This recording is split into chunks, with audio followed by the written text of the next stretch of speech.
Paldies iepriekšējiem referentiem, kuri pieminēja Gundegas Repšas romānu Bogene un analizēja, un arī ļoti pamatīgi. Tāpēc mans nelielā aspekta ieskicējums varētu būt kā papildinājums droši vien savu veidu iepriekš teiktajam. Gundegas Repšas romānā Bogene, kā mēs jau dzirdējām, centrā ir laikmets, kuru veido pamatā divi gadi, 1940. un 1941. gads. Atmiņu veidā ienāk arī, vai reminiscenču veidā ienāk arī 1939. gada notikumi. Viela ir pazīstama no daudziem citiem darbiem, labi motivēta atmiņu un realitātes mija, kas ieskicējas centrālās varones Lotes atmiņās par laiku līdz 40. gadam. Un Gundegas Repšas romānā būtiskākais, kas saistīts ar simboliskajiem tēliem, manuprāt, ir divu pretēju spēku vai divu pretēju jēdzienu savējā un svešā iezīmējums. Līdzsvaroto Lesteru dzimtas dzīvi izjauc svešais padomju karaspēks, kas ienācis Latvijā jau 1939. gadā un pakļauj cilvēkus nāves briesmām un daudziem citiem ierobežojumiem. Romāna visumā realistisko slāni pastiprina vairāki simboli, kas atkārtojoties veido vispārinājumu un emocionālo fonu reālo notikumu tēlojumam.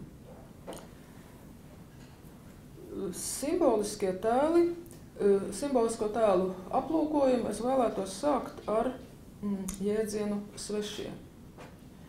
Pie savējiem vēl atgriezīsimies.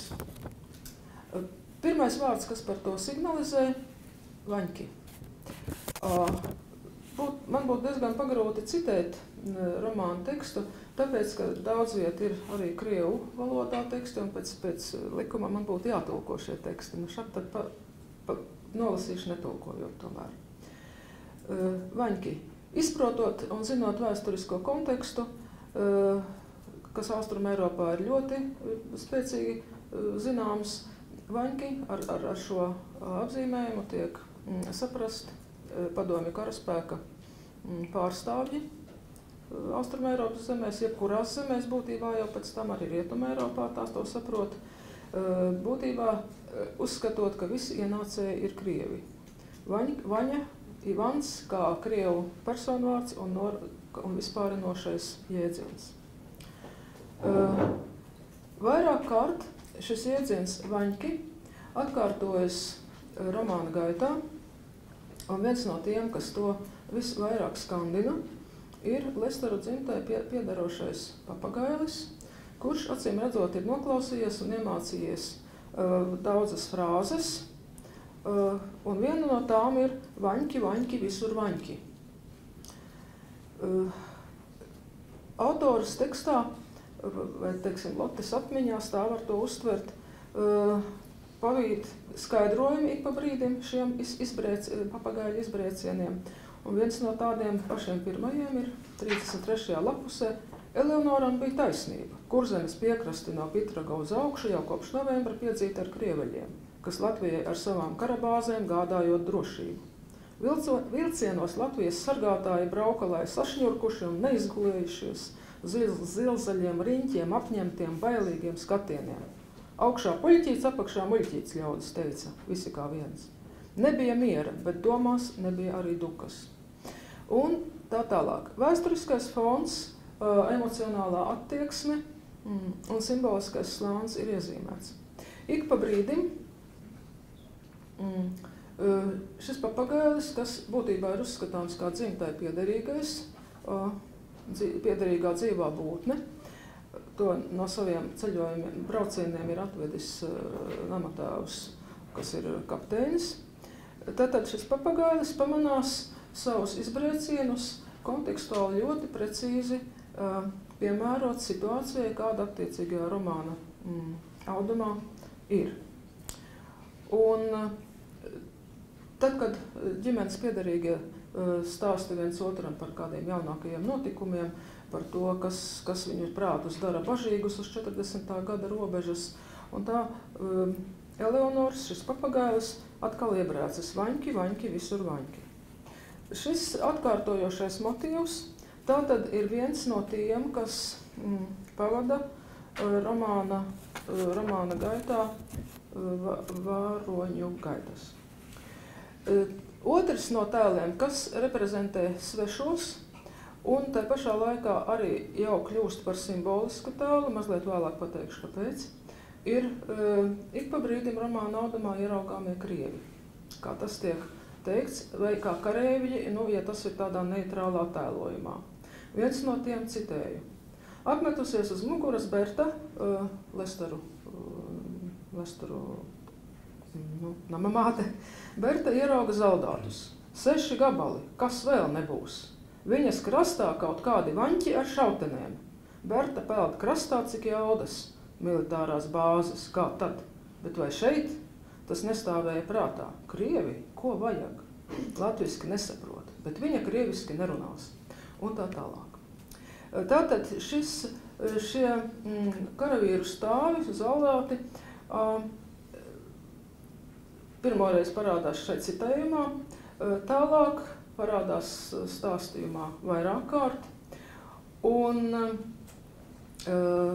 notiek arī jēdzieniska saspēle. Eleonors, šis papagailis, kurš ir klāt, kad kareivi ienāk Bertas mājā, un, protams, sāk prasīt, tvoj dom, Berta pamāja, ķeper naš ubiraisa. Berta glūn uz tauko babaju. Babais nav krievs, babais ir Vidusāzijas iedzīvotājs, ja es nemaldos.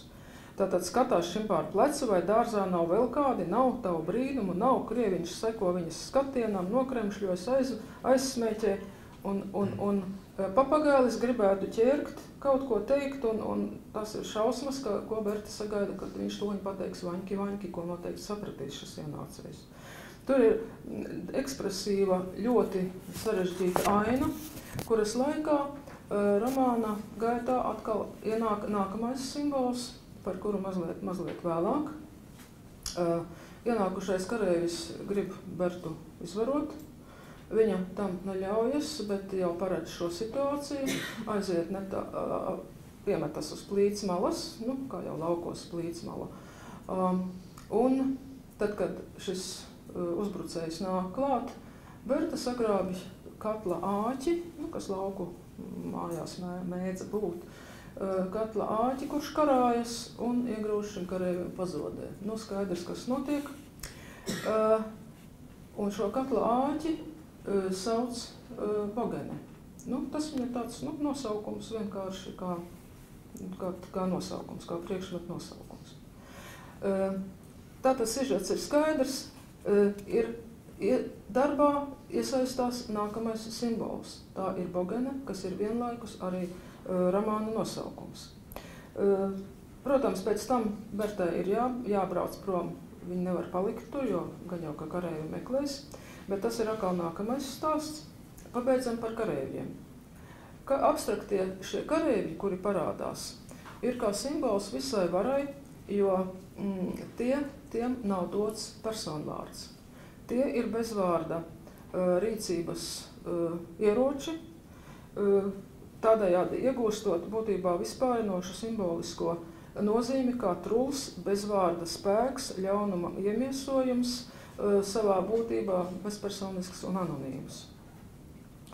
Un interesanti, ka pati rakstniece ir apzinājusies, acīm redzot tieši šo līniju, jo kad es lasīju romānu pirmoreiz, es autorei vaicāju, kā viņa nonākusi pie tā, ka ir tik interesants koncepts tieši šis bezvārda. Neviens no iebrucējiem nav nosaukts vārdā. Būs viens izņēmums.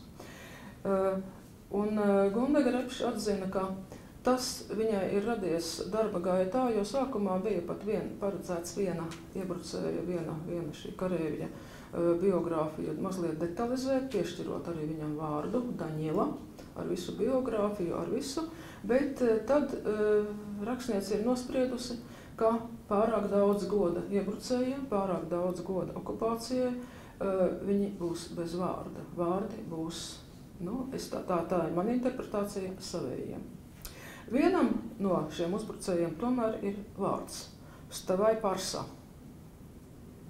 Tas ir vārds, ko Lotte piešķir vienam no karavīriem, kas pavada izsūtītos viņu braucienā vagonā uz izsūtījuma vietu. Un šo vārdu Lotte veido no 2 vārdiem krievu valodā Vstavai, celies, un Parā, laiks.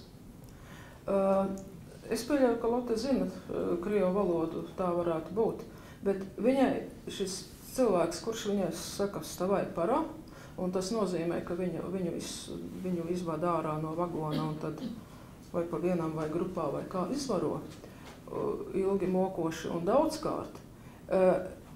Tas ir Vstavai Parsa ar vārdu. Interesanti, ka analoģiski vārds Parā ienāca kādā no Gundeks Repšas agrākajiem stāstiem ar nosaukumu Para, kā mēs lasīt latviski.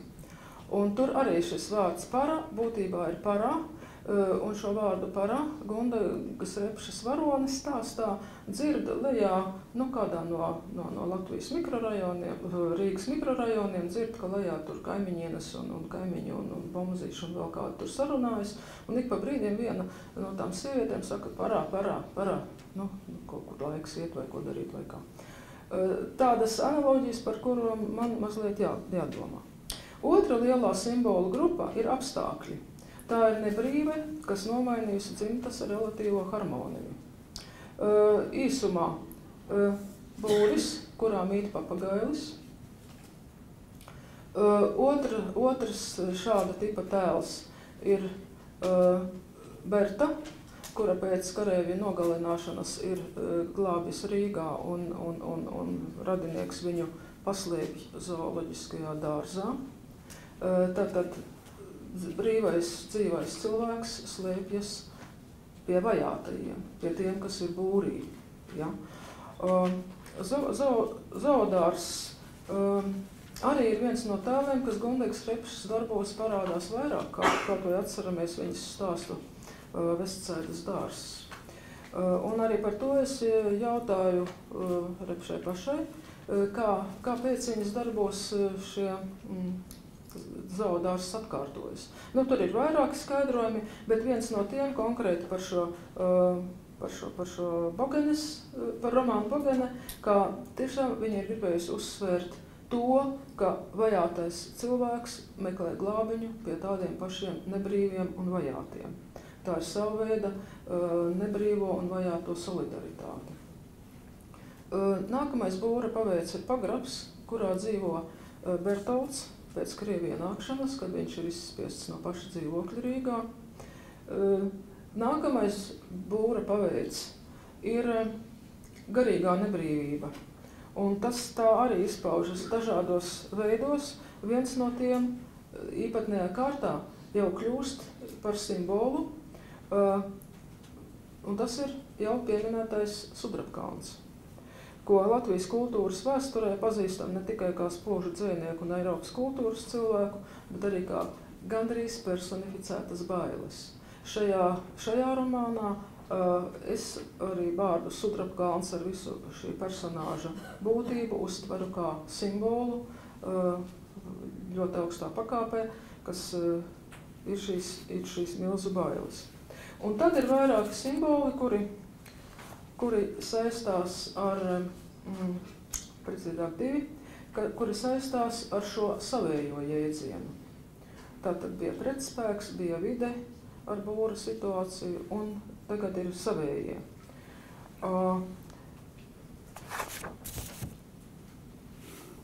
Divi nopietni un viens tāds, par kuru varētu runāt, bet tas būtu gari. Viens no tiem ir spogulis. Domās Lotte, braucot šai vilcienā, sarunājas ar māti, ārkārtīgi izteiksmīgs un, manuprāt, ļoti dziļš dialogs, filozofiski, situatīvi, emocionāli dziļš dialogs, un kura pamatdoma, kā tikt galā ar sāpēm, kā saglabāt sevī savu es, kā vispār saglabāt savu dzīvību situācijā, kad šķiet, ka pat tai nav nozīmes. Un uz kādu no kārtējiem Lotes jautājumiem māte it kā atbild. Lote jautā, kāpēc vispār vajadzīgi citi cilvēki, citēju, ja esi tu, tētis, bitīte, krustmāmiņa Doroteja, onkols Bertolds, un māte it kā atbild, vai tad tu nekad nelieto citus spogulīšus, kā mūsu mājas lielo, vajag daudzus spogulīšus. Nākamā romāna epizode uzreiz ir par spoguli. Izvērsto vagonā, Lote rokas somiņā. Viņai ir spogulis, citēja neliels apaļš sudraba ietvarā ar rokturi kā pāva kakls, tēva dāvana, šķiet 5. dzimšanas dienā. Un tā tālāk. Gribēdam izbēgt no turpmākajām izvarošanām un turpmākajām mocībām, Lote spoguli sasit un vienu no šķembām noslēpi sev aiz ņiebura ar to domu, ka nākamajā reizē viņa ar šo spoguļu lausku nogalinās vienu no saviem mocītājiem. Paralēli ar Bertu, kura to jau ir izdarījusi, bet par to Lote neko nezina. Un šis spogulis iegūst, ja precīzāk, spogulis un spoguļa lauska iegūst citu vēl nozīmi. Tas ir kā dzimtas mantojums, kas dod spēku līdzās dialogam ar māti un ļauj pieņemt lēmumu. Vienlaikus tā ir kā atlūze no sevis bijušās, esošās, no savas iepriekšējās dzīves. Vienlaikus kā tēva dotā spēka elements vai fragments. Un tālāk šis spoguļu lauskas stāsts pavēršas savādāk. Lote ar to neko nenogalina, nevienu nenogalina, bet viena no vagonā esošajām braucējām, Antonija Zīdaiņa māte, ar to nogalina sevi. Lote paņem savā ziņā viņas zīdainīti. Iznāk tā, ka spoguļa lauska, ar to nogalinās cita sieviete, un tā pašā laikā spoguļa lauska izglābi Lotei dzīvību, un Lote izglābi šo mazo meitenīti, pēc tam baro un tā. Un Lote iedod šai mazajai meitenītei vārdu Bogene. Ar Bogeni, tas ir pēdējais, par ko es gribētu teikt kaut ko. Bogene, mēs jau sastapāmies kā šis katla āķis, ar kuru var nogalināt. Un vienlaikus Bogenei ir šis mitoloģiskā tēla jēga. Viņa ir simbols vairākos slāņos, jo, kad Berta pirmoreiz ienāk savu nākamā vīra mājās, viņai liekas, ka viņai pār slieksni pārlec smilšu krupītis, kuru neviens cits neredz. Pēc tam Berta intuitīvi saprot, ka to smilšu krupīti, kas ir it kā tāds tā kā mājas gariņš, tā kā tā tālāk, ka to sauc Bogene un tā tālāk. Respektīvi, ja es gribētu tā ātri pabeigt, un to es arī daru tūlīt, šie nav visi simboli, un arī es mēģināju ļoti ekspresa ātrumā to visu izstāstīt. Būtiskākie simboli Repšas romānā Bogene ir šis trolā spēka simbols, dzimtas spēka simbols, un kā vidutājs ir papagailis, kurš it kā ir starp, viņš ir saprotams šiem iebrucējiem, jo viņš it kā runā frāzes, ko viņi var saprast, vai tas ir vaņki, vai viņš pasaka vēl kādas dažas citas frāzes krievu valodā, kuras vienā reizē pat izglābja Bertai dzīvību. Papagailis vienlaikus ir arī sava veida jogdara analogs, kā jogdara simbolu analogs, jo tikai ar to starpību, ka šai gadījumā, ja jogdars kļūdās, tad soda pašu karali vai tā īpašnieku. Un nosaukums, ko Gundega Repša ir devusi savam romānam Bogene, apstiprina Gundegas Repšas romānu un stāstu vienu no īpatnībām, ka tajās nosaukumos ir bieži vien likti izraudzīti vārdi, vai frāzes, kas ir saprotami arī simboliski, un ar to šodien pietiks. Paldies!